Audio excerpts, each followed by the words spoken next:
आज हम बनाएंगे बहुत ही मज़ेदार और चटपटा आंवले का छुंदा।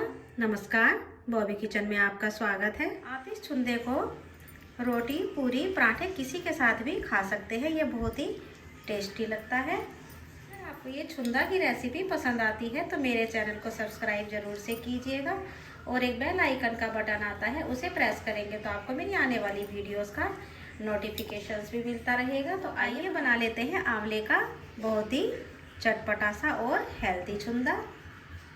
तो चलिए अब हम रेसिपी बना लेते हैं। ये मैंने 1 किलो आंवला लिया है। इन्हें मैंने अच्छी तरह से वॉश करके और सुखा करके लिया है। अब हम इन आंवलों को एक छलनी में लगा लेंगे। ध्यान रहे आंवले हमें बिल्कुल साफ सुथरे लेने हैं, इनके ऊपर कोई दाग वगैरह नहीं होना चाहिए। इन्हें हम अच्छी तरह से छलनी के अंदर लगा लेते हैं। सारा आंवला मैंने छलनी के अंदर लगा लिया है। सारा आंवला छलनी के अंदर लगाने के बाद अब गैस की तरफ चलना होगा। इधर मैंने एक बर्तन के अंदर पानी बॉईल होना रख दिया था। अब उसके ऊपर हमें इन आंवले की छलनियों को रख देना है।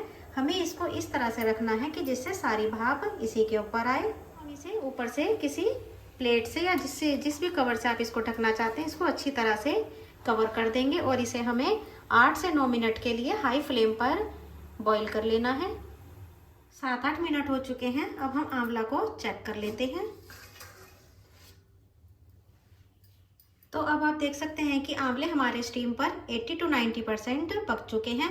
मैं आपको इसमें नाइफ डाल करके भी दिखा देती हूँ। देखिए इसके अंदर नाइफ आराम से जा रहा है और ये 80 to 90% तक पक चुका है। अब हम गैस की फ्लेम को ऑफ करेंगे और आंवले को स्टीम पर से हटा लेते हैं।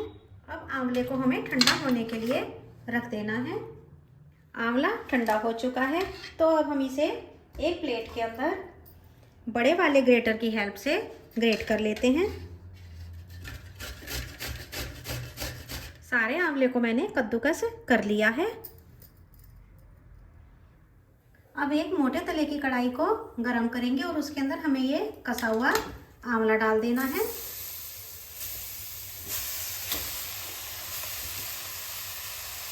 अब इसके अंदर हम ये गुड़ डालेंगे। ये मैंने 1 किलो गुड़ लिया है। 1 किलो हमने आंवला लिया था तो हमें गुड़ भी 1 किलो ही ले लेना है और अपने आप टेस्ट के अकॉर्डिंग गुड़ को कम या ज़्यादा भी कर सकते हैं। अभी गैस की फ्लेम को हमें हाई रखना है और गुड़ को हमेशा तोड़ करके डालना है, नहीं तो गुड़ को पिघलाने में ही 12 से 13 मिनट लग जाते हैं। अब गुड़ हमारा जल्दी से पिघल करके तैयार हो जाएगा। अब हम अच्छी तरह से इन दोनों को मिला देते हैं। गुड़ हमारा अच्छी तरह से आंवला के साथ मिक्स हो चुका है। अब हम गुड़ को अच्छी तरह से पिघलने देते हैं और गैस की फ्लेम को हमें मीडियम टू हाई रख लेना है। इसको पिघलने में 10 से 12 मिनट का टाइम लग जाता है। तो अब हमारा गुड़ बिल्कुल पिघल चुका है और इसके अंदर आप देख सकते हैं कि बुलबुले भी आने लगे हैं। तो हम गैस की फ्लेम को स्लो करेंगे और अब इसके अंदर कुछ मसाले डालने का टाइम आ गया है। तो अब इसके अंदर हम ये 1 चम्मच हल्दी डालेंगे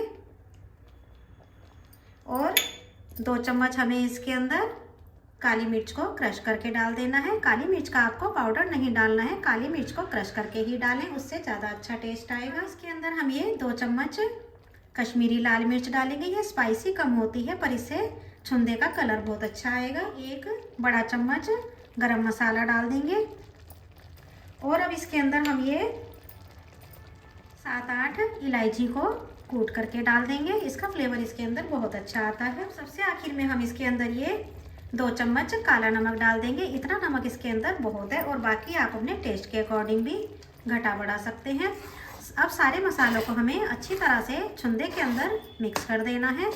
इसके अंदर से कोई भी मसाला स्किप नहीं कीजिएगा, सारे मसाले हमारी किचन में ही मिल जाते हैं और इन्हीं सबको आप डालेंगे तो छुंदे का कलर और फ्लेवर दोनों ही बहुत अच्छा आएगा। अब सारे मसालों को मिक्स करते हुए छुंदे को हमें 14 से 15 मिनट के लिए पका लेना है, या फिर जब तक आंवला और गुड़ आपस में घुल मिल नहीं जाते तब तक हमें इसको पका लेना है। छुंदे को पकते हुए 2-3 मिनट हो चुके हैं। तो अब इसके अंदर हम दालचीनी का एक आधा इंच का टुकड़ा डाल देते हैं और ये 2 इंच अदरक का टुकड़ा है, इसको भी कद्दूकस करके डाल देंगे। मैं ये दोनों चीज़ें मसालों के साथ डालना भूल गई थी, तो मैं इनको अब डाल रही हूँ। आप इन दोनों चीज़ों को मसालों के साथ ही डाल सकते हैं। अदरक की जगह आप 1 चम्मच सौंठ का पाउडर भी डाल सकते हैं। अब हम सारी चीज़ों को अच्छी तरह से मिक्स करते हुए 12 से 13 मिनट के लिए पका लेते हैं। इसको ज़्यादा लगातार चलाने की ज़रूरत नहीं है, बस आप 2-3 मिनट में बीच में एक बार चला दीजिए, वह ही काफ़ी है। छुंदा पकते हुए 14-15 मिनट हो चुके हैं। तो अब आप देख सकते हैं कि गुड़ और आंवला अच्छी तरह से घुल मिल गए हैं। अब इसके अंदर हम ये 2 चम्मच नींबू का रस डालेंगे। नींबू का रस डालने से आंवले का जो कसेलापन है वो ख़त्म हो जाता है और छुंदा बहुत ही टेस्टी बन के तैयार होता है। नींबू के रस को अच्छी तरह से मिक्स कर लेना है। अब हम गैस की फ्लेम को ऑफ करेंगे और छुंदा को हमें ठंडा होने के लिए रख देना है।